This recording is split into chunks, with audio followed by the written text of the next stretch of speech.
ये तो वही जगह नहीं?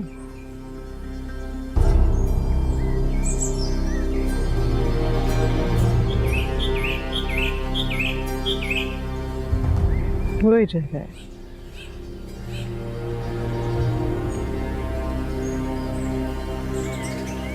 यही पड़ा था असदुल्ला,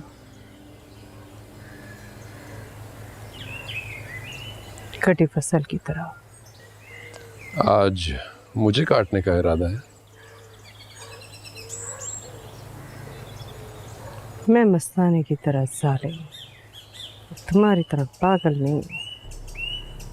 तुम अच्छी खासी अक्लमंद होकर भी मुझे पागल क्यों समझती हो?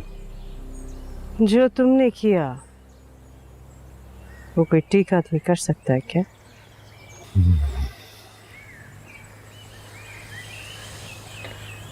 तो यूं कहो ना,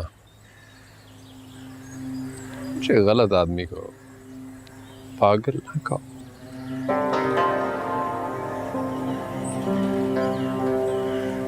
क्या चाहते हो?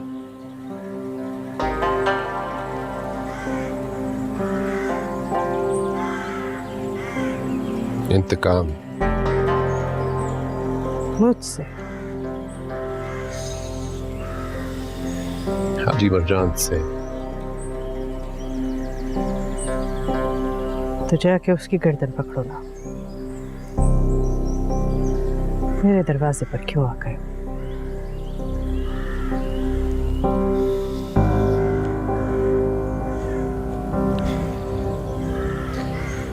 लंबी कहानी है, बैठ के सुनोगी तो समझ सकोगी। मुझे तुम्हारी झूठी कहानी नहीं, सच सुनना है।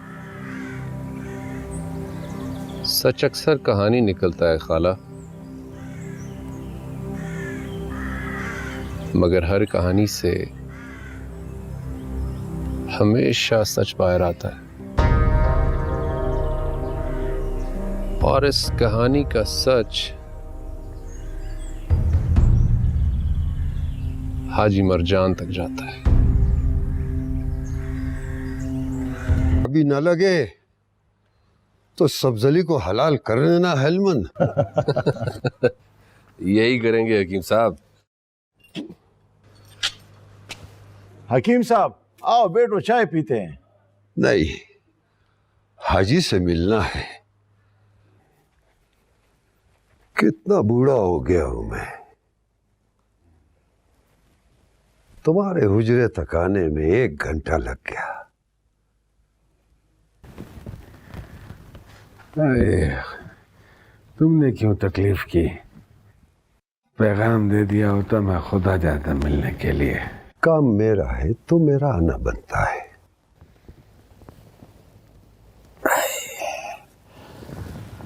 हुक्म करो। 18 साल हो गए हैं मस्ताने को असदुल्ला वाली गुलामी में। उसकी आजादी के लिए कुछ तो करो। जब वो खुद इस गुलामी से नहीं निकलना चाहता तो मैं क्या कर सकता हूँ?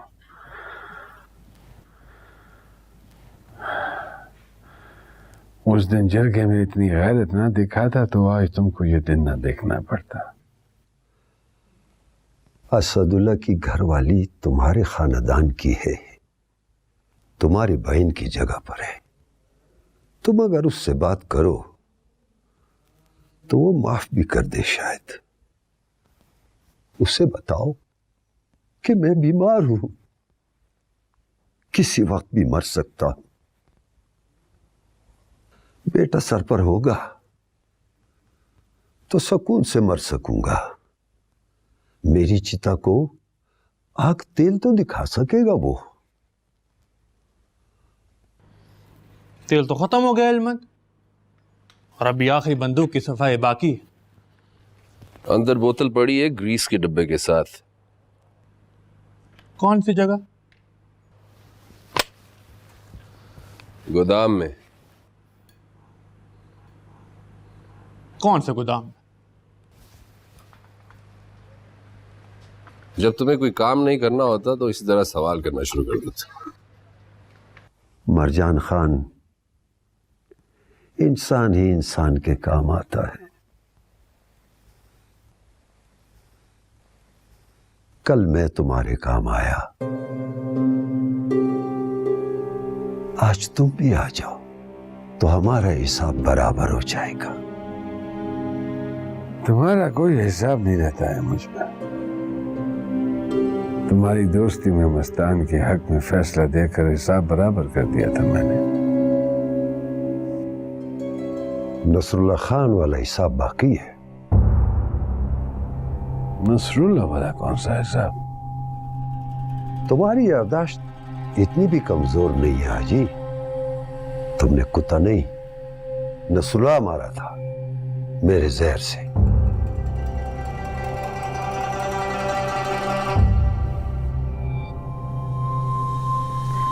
कोई सबूत है तुम्हारे पास?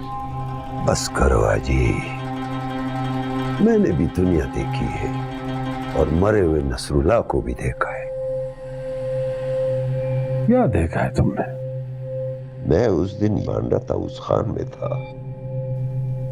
जब उसका नौकर भागता भागता मुझे बुलाने आया था कि खान को कुछ हो गया है। मेरे पहुंचने तक वो मर चुका था।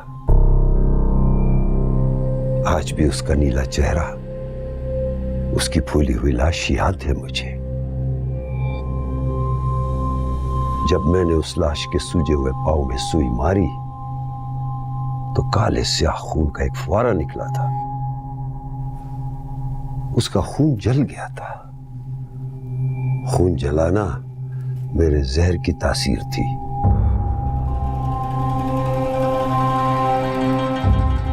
झूठ है ये सब। पहले मुझे भी लगा कि शायद मैं झूठ देख रहा हूं, तुम पर खामखा शक कर रहा हूं।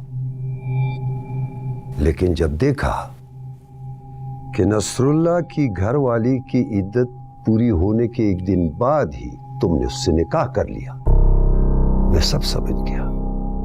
कोई और समझा हो या ना हो, मैं सब समझ गया था मरजान खान।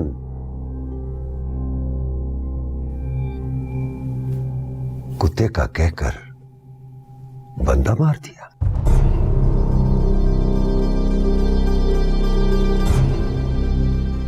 उस वक्त धोखा दे दिया, अब मत दो।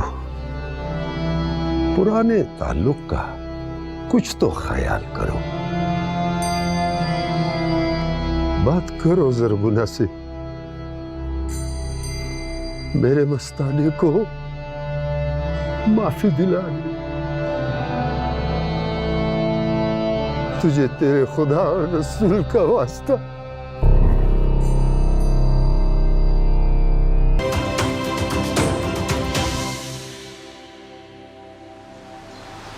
हाजी मरजान मेरे बाप का कातिल है। अपने बाप का इंतकाम मेरी बेटी से क्यों ले रहे हो? सच बताऊं, वही तो पूछ रही हूँ। मेरा कुछ लेना देना नहीं है इस शादी से, बच्चों से, दुनिया से। मुझे तो गुलमीना की शक्ल तक याद नहीं। मेरी आंखों में सिर्फ एक ही शक्ल, उसे बिगाड़ने के लिए किया है सब कुछ। हाजी की शक्ल बिगाड़ने के लिए तुमने मेरी बेटी की किस्मत बिगाड़ दी। मेरा ख्याल था जिस तरह सब्ज अली के गक पर फौरन जिरगा बैठा है, उसी तरह मेरे गक पर भी बैठेगा और वहीं सारी कहानी खोल दूंगा। लेकिन जिरगा बिठा ही नहीं रहा, ये बुड्ढे मामले को लंबा किए जा रहे हैं। सच तूने अभी भी नहीं बताया है। मेरी बेटी और मेरे ही घर पर गक क्यों मारा? किसी और के घर पर गक करता तो वो मुझसे बदला लेने की बजाय अपनी बेटी दे देते। इस पूरे गांव में सिर्फ तुम ही तो हो जो अपनी बहन से बहुत नफरत करती है और उसकी औलाद से भी। मैंने तुम्हें इस्तेमाल किया। हाजी और माँ से तुम्हारी दुश्मनी को इस्तेमाल करके अपना फायदा उठाया।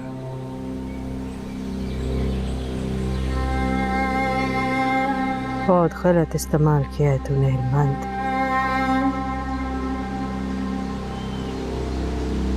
बहुत गलत।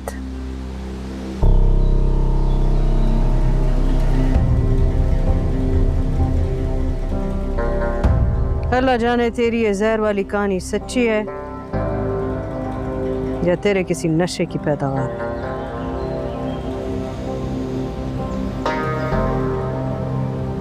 लेकिन अगर ये सच है तो तूने जिस पर गक किया है वो और हिकमत एक दूसरे से मोहब्बत करते हैं।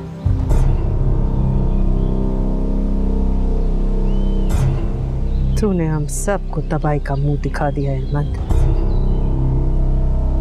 तेरा फैलाया हुआ ये गन मुझे साफ करना पड़ेगा, बदबख्त इंसान।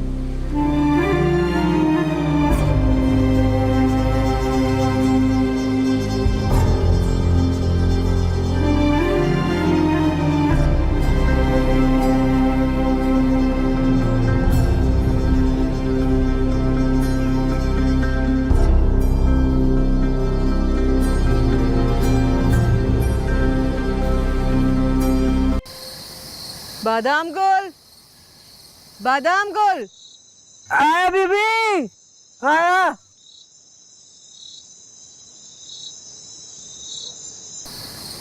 रोटी उठा लो। बीबी बोलो। वो ये गलती हो गई है, पता नहीं जल्दी में हुई है या फिर नशे में हो गई। क्या गलती? वो गुलमीना बेटी ने पूछा तो मेरे मुंह से निकल गई। क्या निकल गया बादाम गोल? वो यही कि तुम इल्मन से मिली हो।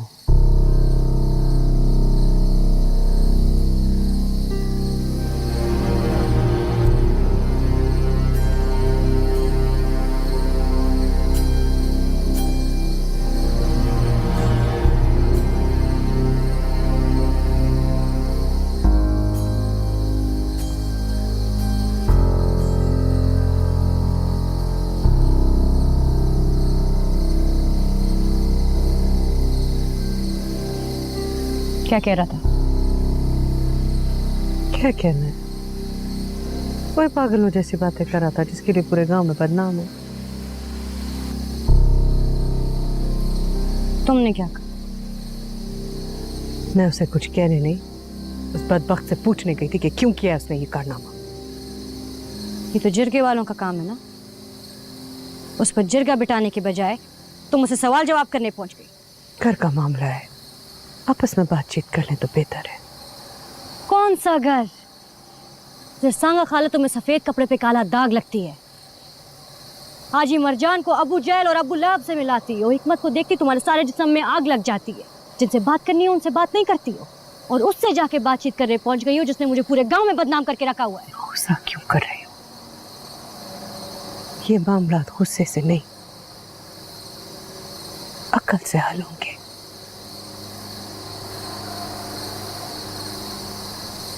क्या सोच रही? इतना धीमा मिजाज तो नहीं है तुम्हारा। उम्र के साथ साथ गुस्सा भी ठंडा हो जाता है। उम्र ज्यादा हो गई है शायद। अच्छा, कल तक तो उम्र ठीक थी। नीमन से मिलते ही बूढ़ी हो गई तुम।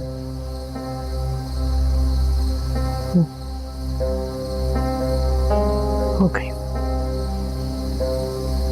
बुढ़ा कर दिया उसने मुझे। उसके पागलपन ने मेरी बुनियाद हिला दी है, जैसे किसी ने मेरी गर्दन पर पैर रख दिया हो। अम्मा साफ साफ बताओ, क्या करके आई हो? मैंने उससे कोई बात नहीं की, सिर्फ उसकी बात सुनी है। कहा क्या उसने? चुप कर जाओ गुलमीना, मैं खुद बहुत परेशान हूँ। तुम वकील की तरह सवाल जवाब करके मेरा दिमाग खराब मत करो। अल्लाह रसूल का वास्ता है तुमको चुप कर जाओ। कुछ नहीं जानती हो तुम। नफरत है मुझे ऐसे फजूल के सवालों से। तुम्हारे अंदर इतनी नफरत क्यों भरी है अम्मा? तुमसे तो बात करना मुश्किल हो गया है। जितनी मुश्किलें मैंने देखी है ना, तुमने देखी होती तो मैं देखती तुम्हारे अंदर से कौन से मोहब्बत के चश्मे फूटते हैं।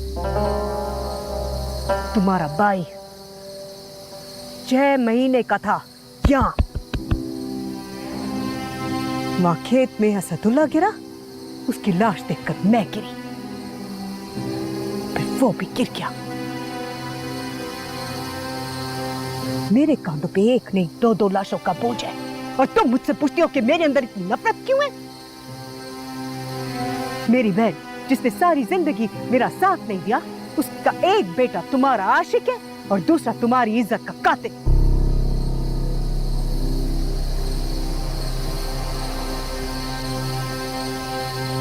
अम्मा,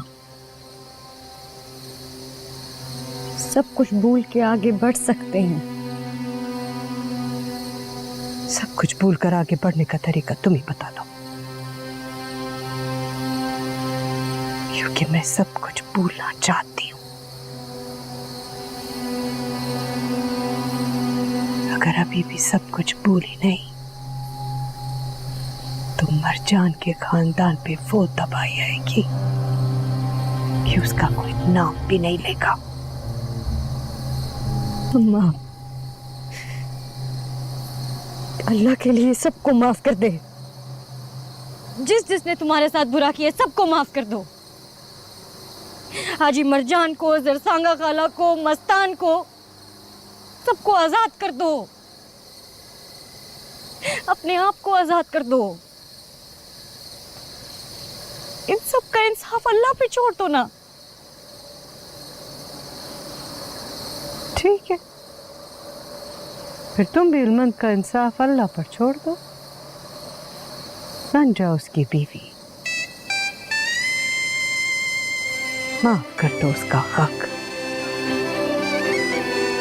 आजाद कर लो खुद को उसकी नफरत से।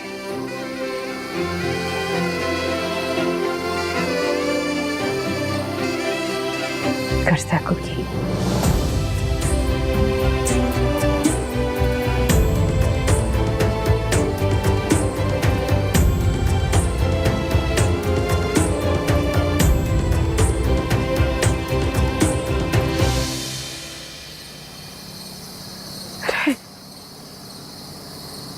या खुदा पाक रहम,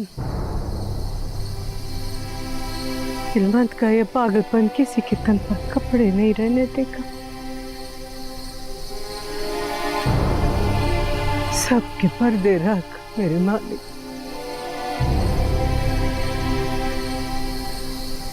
मुझे हिम्मत दे मेरे मालिक।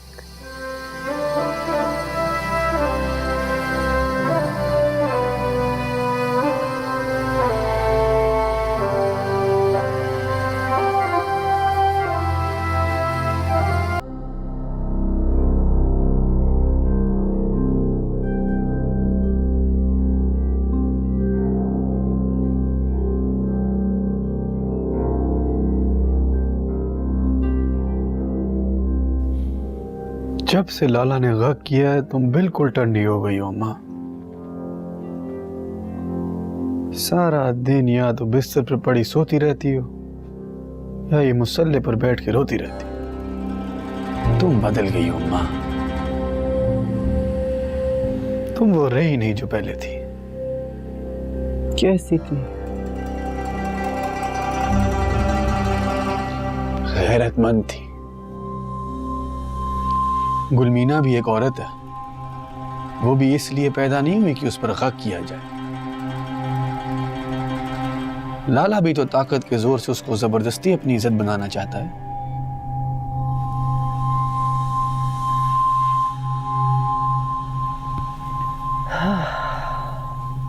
सच कहते हो तुम भी, बदल गई हूं मैं।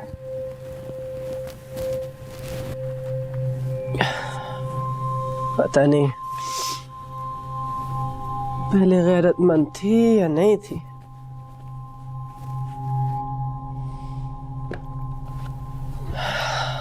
पर इतना मालूम है कि मुनाफिक नहीं थी।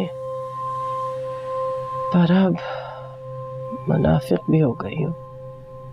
अपने बेटे के लिए कुछ और, दूसरे के बेटे के लिए कुछ और, है ना? तो फिर निकलो इस मुनाफिकत से, उठो और रसूल पर खड़ी हो जाओ। जिसने तुम्हें किसी को मुंह दिखाने के लायक नहीं छोड़ा, उस औलाद के लिए इंसाफ का कत्ल तो ना करो। इंसाफ तो औलाद का कत्ल कर देगा। तो होने दो, या फिर जाकर माफी मांगो सब्जली की मां से। उसे कहो कि उसके बेटे के साथ जो हुआ जुल्म था और तुम उस जुल्म में शरीक थी। मैं पहले बहुत परेशान हूँ हिकमत, और परेशान न करना। तुमने और दादी ने हमेशा मेरा हक मारा है, हमेशा लाला को मुझ पर तरजीह दी है। उसे सीने से लगा कर रखा है और मुझे उसका छोटा बनाकर।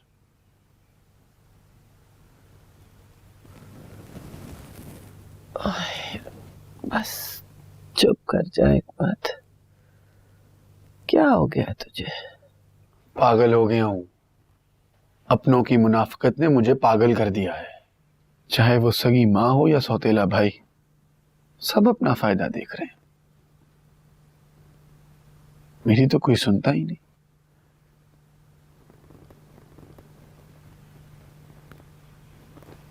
दिल तो करता है या तो खुद को मार डालूं या फिर हिलमंद को।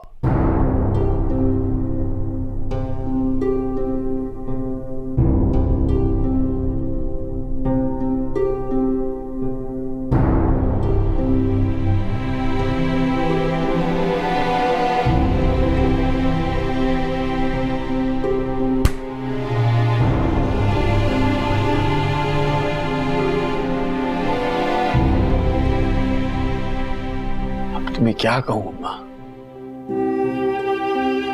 हमारी जगह किसी और ने हाथ उठाया होता ना, उसे यहीं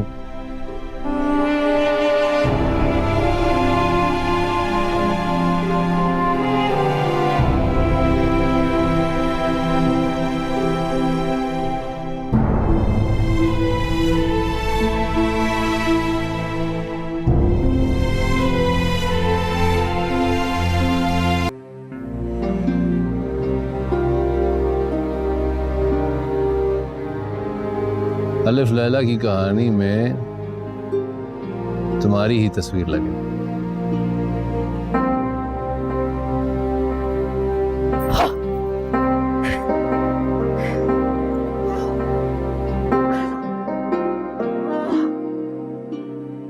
या तो ये ट्रैक बड़ा हो गया या मैं बूढ़ी हो गई। 2 राउंड लगाया है, सांस भूल गई और दिल ऐसे धड़क रहा है जैसे सीना फाड़ के बाहर आ जाएगा। मेरा भी यही हाल है। 2 मुलाकातों के बाद ऐसा लग रहा है कि धड़कनें इधर की उधर हो गई। अब आई हो ना ट्रैक पे, बताओ कौन है इन धड़कनों की बेतरतीबी का जिम्मेदार?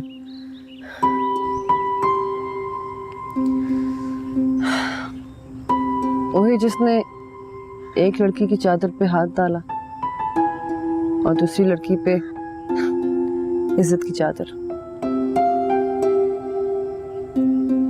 हिलमंद।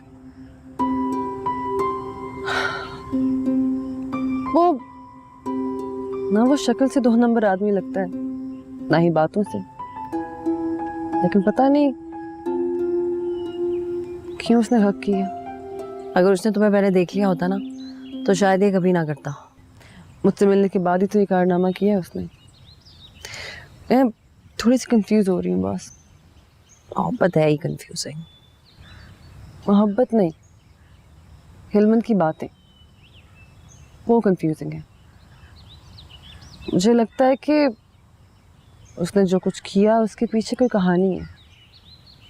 ऐसी कहानी और पागलपन तो हर गांव में होता है। यही तो मसला है, वो पागल नहीं है, उसका वक्त तो पागलपन है। लेकिन जो तुम कह रही हो वो भी हो सकता है कि उस पागलपन के पीछे कोई कहानी हो।